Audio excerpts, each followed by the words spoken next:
ဒီဗီဒီယိုကတော့ web application ကို AI tools တွေကိုအသုံးပြုပြီးရေးခြင်းတဲ့သူတွေအတွက်အကူအညီတစ်ခုဖြစ်စေမှာပါဒီ web application ရေးတဲ့အခါမှာကျွန်တော်တွေ့ကြုံခဲ့ရတဲ့အတွေ့အကြုံတွေကိုကျွန်တော်မျှဝေပေးသွားမှာဖြစ်ပါတယ်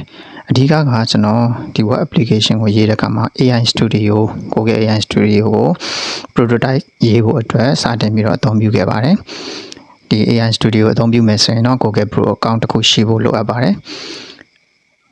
ဒီနေ့ AI Studio မှာ prototype ဘယ်လိုရေးတယ်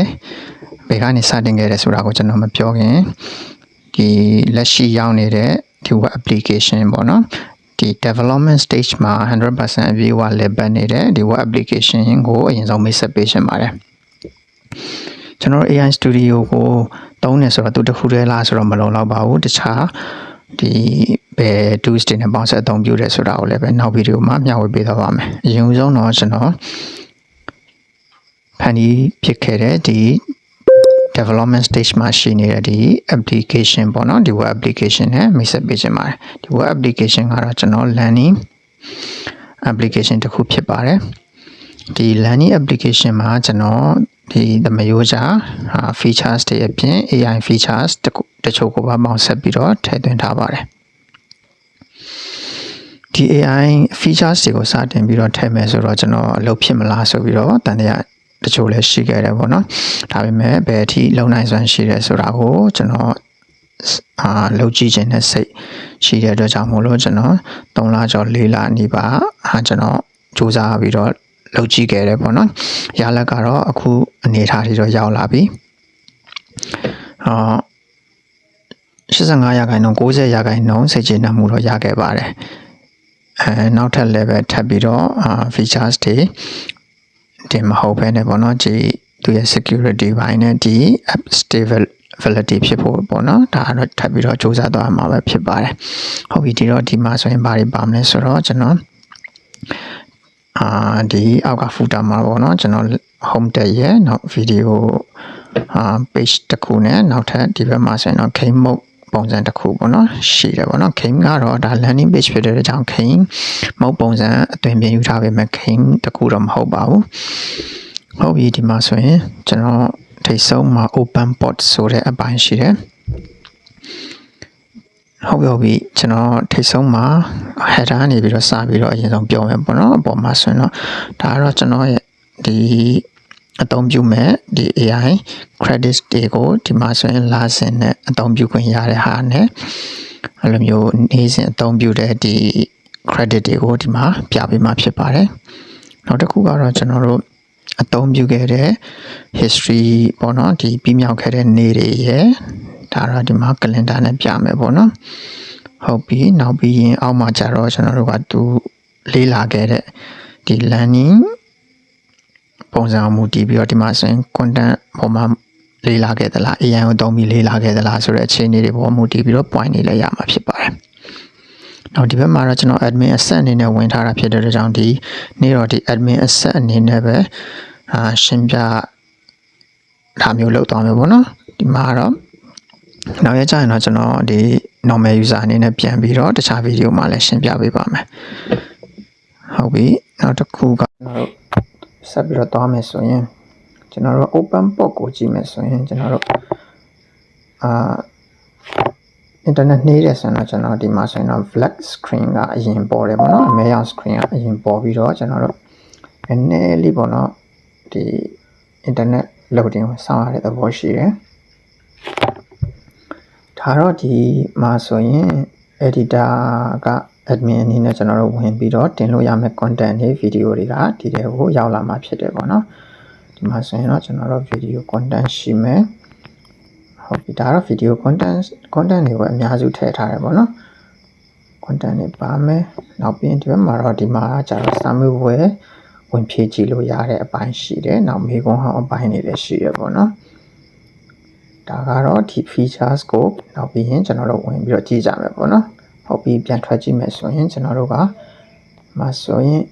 X-Domi ဆိုတာရှိတယ်ပေါ့နော် X-Domi ကကျွန်တော်တို့ AI chatting တစ်ခုဖြစ်ပါတယ်အဲ့တော့ဒီ AI chatting မှာကျတော့ကျွန်တော်တို့ဒီ learning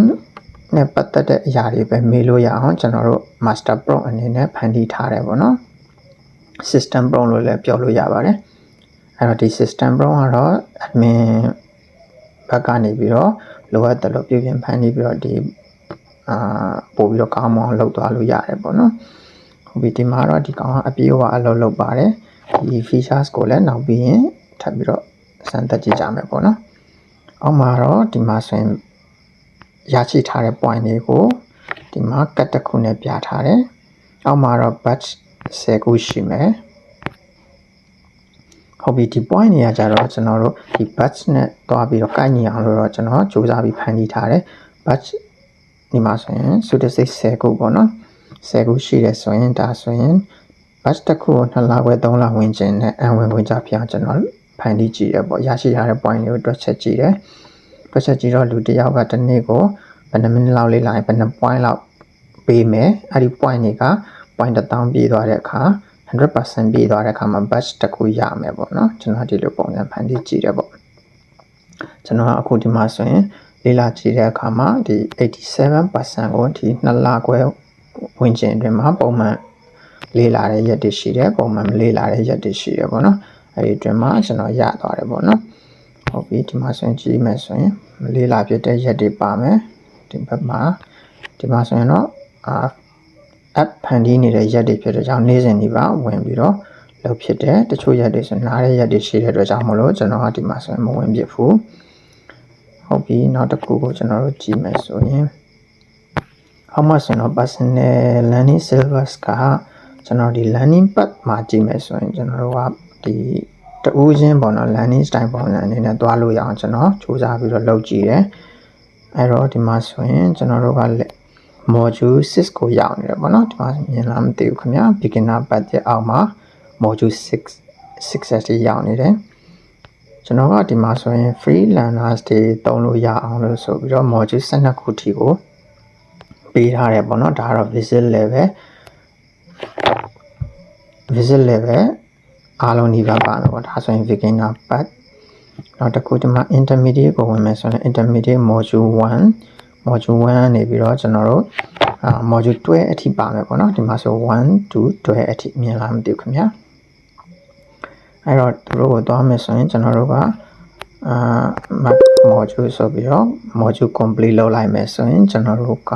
ဒီအပေါ်ဘက်မှာဆိုရင်ဒါဆို next button previous နဲ့ next button နှစ်ခုရှိမှာပေါ့နော်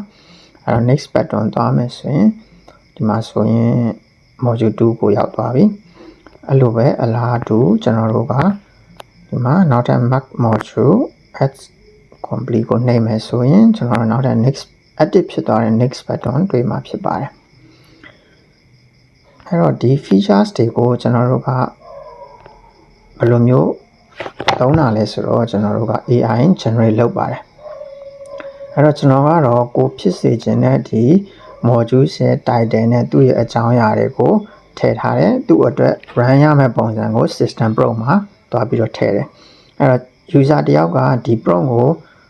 နှိပ်လိုက်တယ်ဆိုရင်ဥပမာကျွန်တော်ဒီမှာ grammar တစ်ခုကျွန်တော်နှိပ်ကြည့်လိုက်မယ်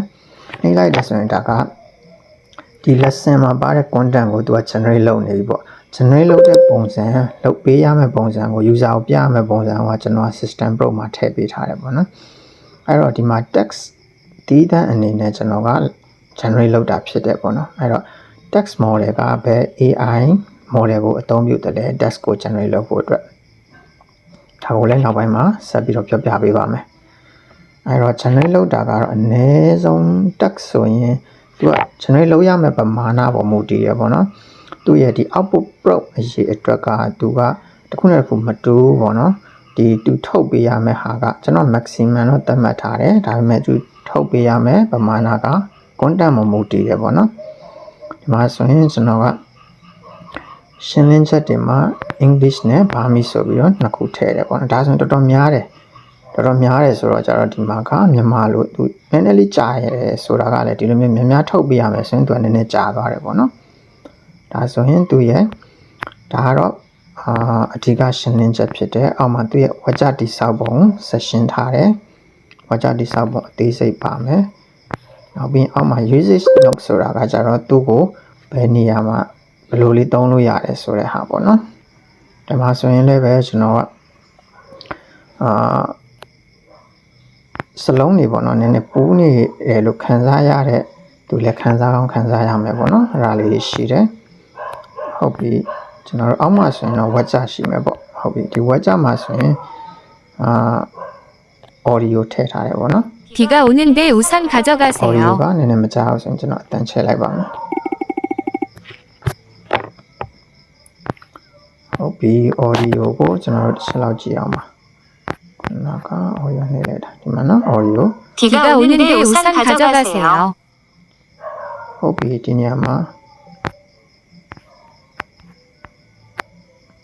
ကျွန်တော် recording လုပ်နေတာဖြစ်တဲ့ကြောင့်အပေါ်ပြင်ပြင်တက်သွားတယ်ပေါ့နော်ဒါကပုံမှန်ဆိုရင်တော့မတက်ပေမဲ့လို့ပေါ့နော်ဒီ recording system ကြောင့်ဖြစ်မှထင်တယ်ခင်ဗျာနော်ဟုတ်ပြီနောက်တစ်ခုကအခုနှိပ်လိုက် 비가 오는데 우산 가져가세요. ပါတယ်ပေါ့နော်ဒါကတော့ကြီးကျယ်တဲ့ပြဿနာတော့တခုတော့မဟုတ်ဘူးပေါ့နော်ဟုတ်ပြီသူကိုပြန်ပြီးတော့ဒီမှာ expand လုပ်မယ်ပြန်ပြီးတော့သိမ်းလိုက်မယ်ပေါ့နော်ဒီလိုပဲနောက်တဲ့ဟာတွေတွားလို့ရပါတယ်ဟုတ်ပြီဒါကတော့ဒီ landing page မှာအဓိက main module အနေနဲ့ကျွန်တော်တို့3 to 12ပေါ့နော်တွားလို့ရတယ်အဲ့ဒါကိုကျွန်တော်အဆုံးသတ်ထိတွားကြည့်လိုက်မယ်ဒီမှာဆိုရင် module ကိုဆက်သွားတယ်4ဆက်သွားကြည့်မယ်ဆိုရင်5ကိုရောက်ပြီဟုတ်ပြီဒါကတော့ကျွန်တော်အဓိကအားဖြင့်ဒီမှာကျတော့ဘာတွေပဲပါတာလဲဆိုတော့ကျတော့ grammar ပါမယ်ဒီမှာဆိုရင်တော့ vocabulary နဲ့ပတ်သက်တဲ့ဟာတွေထည့်ထားတယ်ဒီ learning pad တစ်ခုထဲမှာပဲကျွန်တော်က basic intermediate နဲ့ advanced တွေကိုအကုန်လုံးစောင့်ထည့်ကြည့်ရပေါ့နော်အဲ့ဒီထဲမှာ module တစ်ခုထဲမှာဆိုရင်လည်းပဲမျှတအောင်လို့မလို့ reading အပိုင်းပါတယ် dialogue လေးတွေလည်းပါတယ်ဒီမှာဆိုရင် dialogue talking about a work text ဆိုပြီးတော့ပါတယ်ပေါ့နော်ဟုတ်ပြီနောက်ထပ် tab တစ်ခုကိုသွားကြည့်အောင်ပါ